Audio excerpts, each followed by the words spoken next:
Қайырлы күн достар, сіздермен Аяжан, менің каналыма қош келдіңіздер.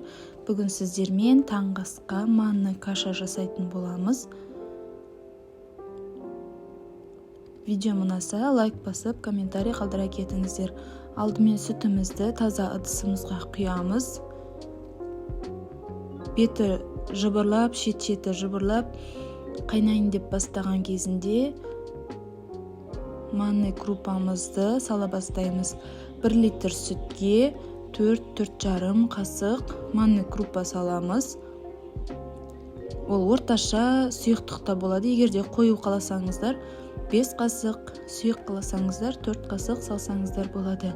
Және де осындай венчиктің көмегімен жақсылап араластырамыз. Кашамыз іртік-іртік болып қалмас үшін.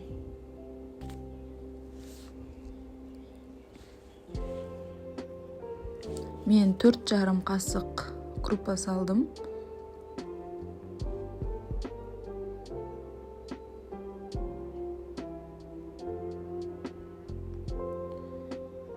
Және де осылай араластырып, кашамызды қайнататын боламыз. Бар жоғы кашамыздың толықтай пісуіне 10-15 минут уақыт кетеді. Балалар өте қатты жақсы көреді. Неке кашамыз қайнап, қоюлана түсті.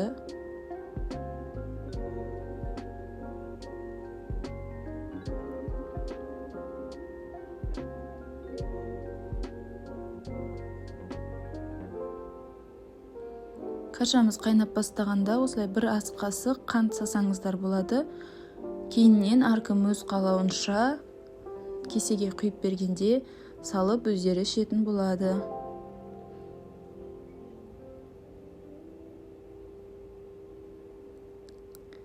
Енді кесемізге құйып, қайнаған кашамыздың астын өшіріп, кесемізге құйып, сары май қосып қаласаңыздар, сары май салып, немесе сары майсыз ішсеңіздер болады.